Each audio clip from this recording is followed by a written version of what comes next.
Privatizações é o tema do nosso Além da Notícia da noite de hoje, ao vivo. Você que está nos acompanhando de tantas partes do Brasil pode participar. Nossos convidados estão aqui nos ajudando a refletir sobre esse tema da privatização. Eu terminei, já vou pedir à nossa equipe também, que põe aqui para a gente no gráfico um ranking ali de países que têm estatais e a classificação do Brasil. Olha, a China está em primeiro lugar, país com mais estatais, 51 mil estatais. A Hungria, 370, depois a Índia, 270, Brasil, 134.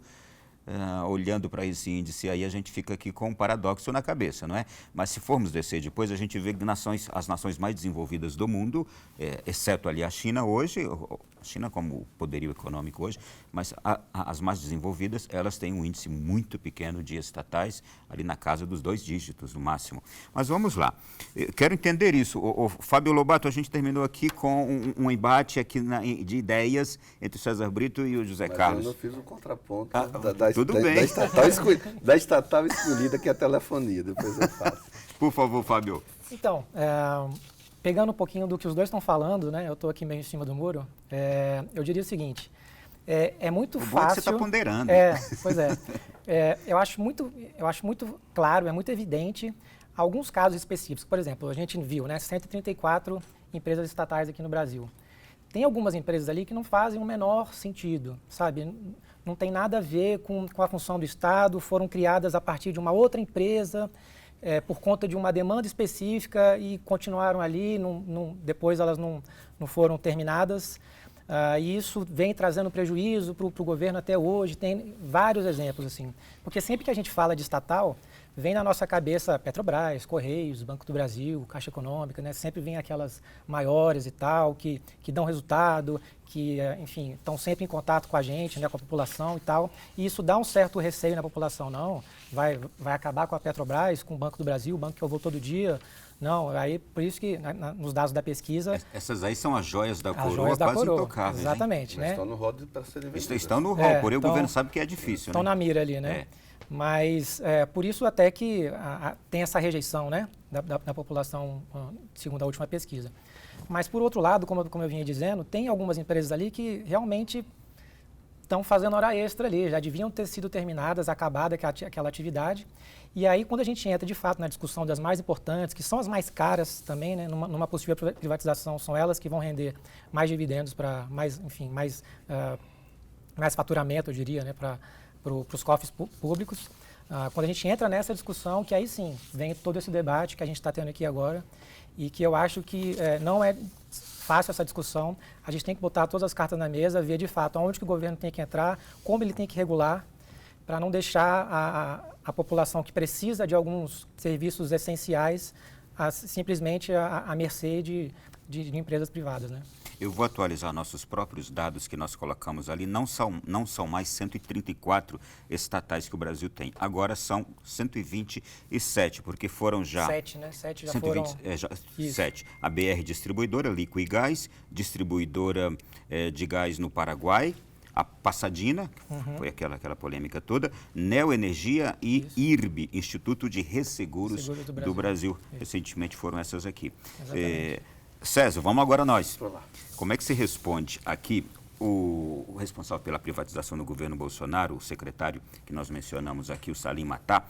Ele disse que o objetivo não é só fazer caixa com a privatização das estatais. Também é importante porque o governo está em crise. Mas ele disse que principalmente diminuir o tamanho do Estado. E aí ele dá como argumentos aqueles dois que falei agora há pouco. O Estado não deve concorrer com a iniciativa privada e, segundo, o Estado é, por natureza, ineficiente como gestor. Você reconhece algum desses argumentos? O qualificador que você faz dele, já para mim basta. É um grande empresário. E interessa aos grandes empresários comprar as empresas brasileiras. Então, me parece que é muito lógico ele querer que privatizar, sendo ele um homem de mercado, e o mercado vibra, porque recebe empresas brasileiras. E eu vou dar 2 exemplos aqui já postos de privatizações que foram muito rumorosas. A de telefonia, e todo mundo cita ela como exemplo vitorioso, mas pouco se diz que estatais europeias compraram as estatais brasileiras, demonstrando que as estatais europeias eram eficientes também nesse tipo de tarefa. E o barateamento se dá também pela modernidade. Não havia celular na época. O celular em si mesmo barateou os custos, não foi porque a atividade estava privatizada. A outra que é exemplo, a Vale do Rio Doce, que foi vendida muito barata, paga-se em poucos anos. Melhorou para o Brasil? Brumadinho demonstra que não. Então, o fato de transformar uma empresa pública numa empresa privada não dá resultado imediato para a sociedade. Essa que você coloca a privatização do gás. O gás aumentou assustadoramente. O gás é que alimenta e faz com que as pessoas sobrevivam nas suas comunidades. É correto aumentar o preço do gás? É correto transformar o gás em atividade econômica quando o Brasil é rico em gás? Quando o Brasil descobre petróleo, aliás, a estatal brasileira é uma das mais eficientes do mundo, que é do petróleo. Então, esses temas são muito importantes para nós. Eu posso só ponderar? Claro. Você trouxe o gás aumentou. O gás não aumentou ultimamente. Mas porque quando você faz uma política atrelada ao dólar, porque você pega a questão, sim, o que é que mudou na Petrobras nos últimos anos? Digo assim, foi privatizado agora, Liquigás, não tem efeito ainda sobre isso. É porque foi mudado o sistema anteriormente, já no governo Temer, o atrelamento ao dólar.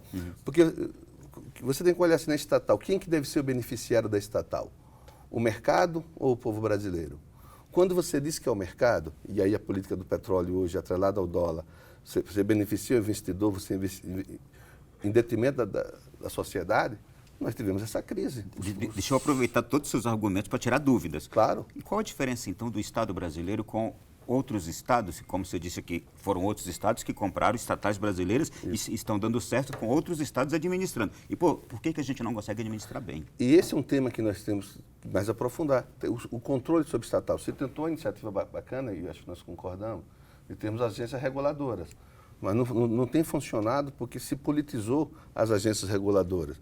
Eu acho que as agências reguladoras têm que regular também a iniciativa privada e também o papel das estatais como órgão regulador de mercado. Eu acho que a estatal tem um poder, e essa é a função dela. E você viu que nós somos poucos em relação a alguns países. E essa pergunta vai, por que a China cresce? Por que estatais existem em vários lugares do mundo? Por que são eficientes? Por que a Petrobras consegue ser uma das empresas mais eficientes do mundo? E as pessoas falam, mas os funcionários ganham muito. Não é verdade.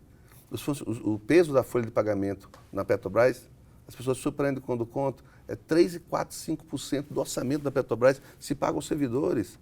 E ainda assim é uma das maiores estatais do mundo.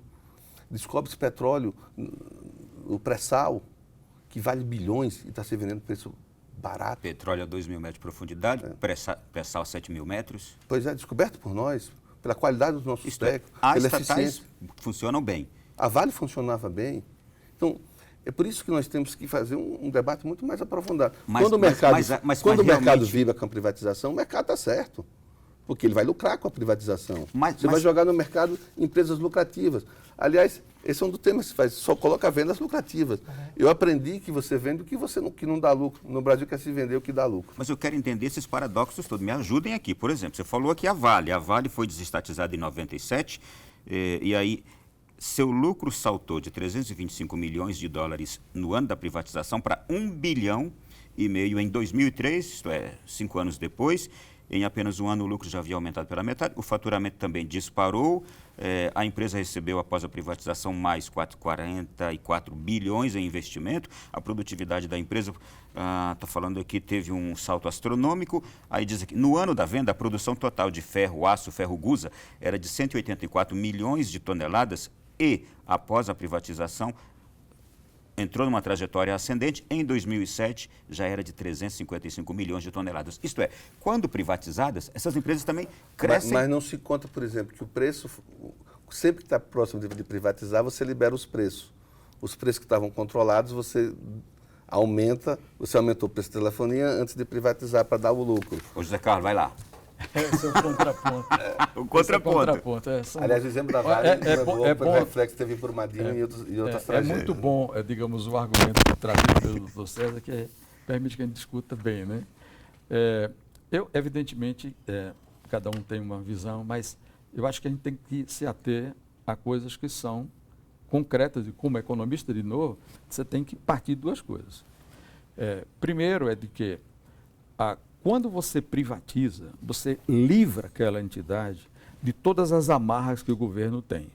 Toda a parte burocrática, por exemplo, toda a parte de intervenção política para para colocar dirigentes incompetentes, toda a parte de você, de fato, doutor César, permitir que o corpo de pessoas que estão trabalhando ali tenham benefícios que normalmente não teriam, né? Eu vou citar alguns poucos exemplos que você vai ver daqui a pouco. Bom, enfim, o que acontece é que você, com a privatização, você libera essa empresa desses tipos de constrangimentos. E ela se torna capaz de ser agressiva. Eu vou pegar o exemplo que o doutor César está dizendo, que é um bom exemplo. A Vale Rio Doce, que é o que nós estamos discutindo, ela é uma empresa que não define preço. O preço do minério é definido internacionalmente. Ela não tem nenhum poder de manipular isso. Porque os Estados produzem e os outros compram, né? Na telefonia, não houve esse aumento, mas é preciso dizer uma coisa importante. O governo, naquela fase de 70, de 80, ele combatia a inflação contendo preços de empresas estatais. Então, elas estavam indo para o buraco, porque ele evitava que o preço do petróleo subisse quando o preço do petróleo internacional subia. Ele não deixava acontecer para não ter inflação aqui dentro. Ele não permitia aumentos de chamadas telefônicas, que era no pressuposto de que você tinha que ter uma atividade social. Aí segurava aqui. E a empresa indo para o buraco. Como é que ela fazia uma composição para poder sobreviver? O governo quebrado não podia colocar dinheiro no capital delas, elas tomavam empréstimos, induzidos às vezes pelo próprio governo, e sobretudo lá fora, e a grande dívida brasileira começou a estar localizada nas quais? Nas estatais, que era uma forma de ela compensar o dinheiro que ela não tinha por não gerar recursos próprios, porque o governo não deixava subir preço. Então, quando foi o processo prévio de privatizações, você tentou chegar a esse preço a preços de mercados, mas foi imposto à empresa algum tipo de comprometimento que ela só podia corrigir um ano depois o preço, e ela podia corrigir por dois mecanismos. Um é o chamado de price cap, ou seja, você define o preço e a empresa tem que manter aquilo até a revisão. E o outro é permitir a ela uma taxa de retorno, você dá isso em geral em torno de 8%, 10%, 12%, e ela tem toda a liberdade, mas não pode ter no final um ganho maior do que aquele. Então, você pode amarrar a empresa, você tem mecanismos de fazer, não é? E com isso não é prejudicial para a sociedade, porque ela revela-se o preço efetivo das coisas, né? Então, você tem que pagar o que é o custo normal das atividades. O que não pode acontecer é que, como é que o governo tem dinheiro? Ele tem dinheiro porque ele coleta impostos, né? Ele vai para a população e toma imposto. Se você pega esse imposto e bota nessas empresas porque não deu aumento de preço, a população está sendo enganada. O preço está sendo segurado, mas ela está pagando via impostos. Então você vê que a sociedade está pagando de qualquer maneira. Eu queria saber se há uma relação direta com isso. Por exemplo, Suécia e Bélgica têm a mesma carga tributária do Brasil e a gente vê a diferença da qualidade de vida entre uma e outra. Essa alocação de recursos no Brasil, o fato de termos tantas estatais também, para onde vai esse dinheiro do Brasil, não dá aqui essa diferença na mesma carga tributária de países que têm hoje um nível de vida completamente diferente do nosso? Mas eu quero aproveitar mais ainda, eu quero entender, o César está me deixando com uma coisa aqui na cabeça, por que na China dá certo? É muito simples, desculpa eu interromper agora, doutor César, antes que ele falar. Como é que a China se organizou para ser um país que chegou a esse nível de padrão? Um sistema socialista, de Estado. Então, se ele é de Estado, todas as atividades são estatais. À medida que eles começaram a desenvolver através desses tentáculos estatais, né? Que dá essa quantidade enorme de empresas que estão lá dentro, né? Mas como é o sistema econômico da China? Ele é estatal, socialista, com a ideia de conviver num sistema de mercado. Então, você não pode comparar o número de estatais que está lá com nenhum país. São características completamente diferentes, né? Se você pegar os países que são desenvolvidos, eles não têm esse tipo de quantidade de estatais. As atividades ocorrem, são eficazes e o sistema estatal dá apenas o passo inicial quando isso é necessário. O César está coçando a língua ali. Eu só quero fazer aqui uma junção. E no Brasil tem dado certo, por exemplo, privatização de rodovias, próprio governo Dilma fez já no seu segundo mandato, aeroportos também, não é? Sistema que tem dado muito, e elogiado pela população, reconhecido pela população brasileira. E aí, César da Costa, pode falar, depois eu vou passar aqui para o Fábio. Não, mas eu acho que o tema que nós estamos falando, e quando você usa a China e usamos outros exemplos, qual é a função do Estado? Qual é o papel do Estado? Eu tenho ouvido muita palavra, mas não dá lucro. Mas o Estado não é para dar lucro. Eu vejo isso na discussão da reforma da Previdência. Mas a Previdência não dá lucro. Não é para dar lucro, é para fazer justiça social. A função do Estado é essa. O imposto tem esse papel distributivo, se arrecada para fazer distribuição. Não é para dar lucro. Claro que você pega uma atividade, qualquer que seja ela, para a iniciativa privada, vai dar lucro, porque essa é a função da iniciativa privada. Mas não é a função do Estado. Quando você transforma o Estado, comparando com a iniciativa privada sobre eficiência, é claro que o Estado vai sair perdendo, porque a lucratividade não está pensando nisso. A lucratividade não vai fazer com que eu invista na comunidade carente. A lucratividade não vai fazer com que eu leve algo para os pobres. Essa é a diferença. E para isso que existe o imposto. Se você vai dizer, o imposto do brasileiro é mal aplicado, é claro que é mal aplicado. Vamos resolver o problema da má aplicação, mas não culpar a função não lucrativa do Estado e o papel social do Estado.